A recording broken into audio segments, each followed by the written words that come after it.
మనస్ఫూర్తిగా కోరుకుంటున్నాను.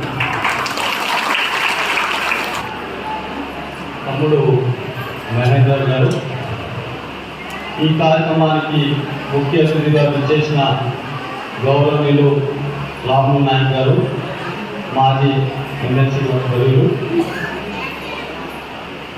మన కృష్ణ గారు, వేదిక మీద ఉన్న వివిధ సంఘాలు, కార్మిక నాయకులందరికీ కూడా, ముఖ్యంగా నా వేదిక ముందు ఉన్న నా దళిత సోదరులకు, బీసీ బడుగు బలిగిన వర్గాలందరికీ కూడా పేరు పేరున మీ అందరికీ పాదాభివందనాలు.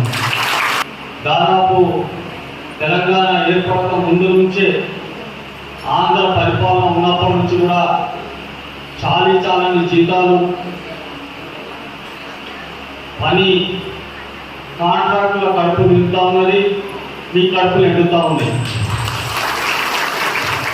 ప్రభుత్వ విధానాలు ఈ వర్గాల పట్ల, దళితుల పట్ల ఒక ప్రణాళికబద్ధంగా లేకుంటే ఈ రాష్ట్రానికి, దేశానికే నష్టం. ఎందుకంటే ఇందాక తమ్ముడు చెప్పాడు, హైదరాబాద్కు ఒక మంచి అవార్డు వచ్చింది, అది మీ ద్వారా. అంటే మీ శ్రమ, మీ కష్టం, తన ఇల్లు, తన తల్లి, తన చెల్లి ఏ రకంగా అయితే ఆ గృహాన్ని, ఇల్లు ఎంత శుభ్రంగా పెట్టుకుంటారో, హైదరాబాద్ మహానగరాన్ని మీరందరూ కూడా శుభ్రంగా పెట్టుకున్నారు.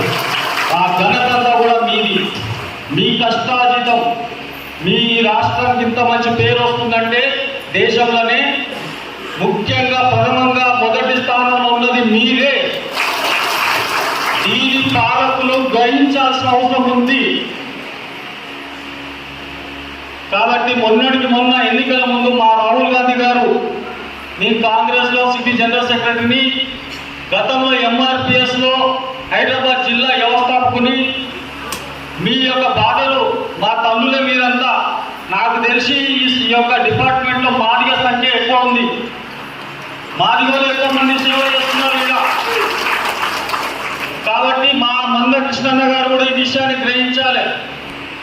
మరి రామలన్న గారు తన కార్మిక నాయకుడు, కర్షకుల యొక్క బాధలు తెలుసు. ఆయనకు కాంగ్రెస్ పార్టీలో ఒక కీలకమైన నాయకుడైన అన్నగారు ముఖ్యమంత్రి దృష్టికి తీసుకెళ్ళి మీ యొక్క సమస్యలు తొందరగానే ఒక్క ఏకైక సమస్య మీకు పర్మనెంట్ కావడం, పర్మనెంట్ అయితే అన్ని సమస్యలు పరిష్కారం అయితే.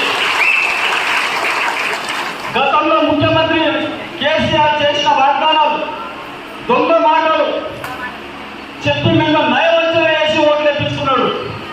దాదాపు హైదరాబాద్ మహానగరంలోనే దాదాపు 25,000 మంది కార్మికులు ఉన్నారు, పారిశుద్ధ కార్మికులు.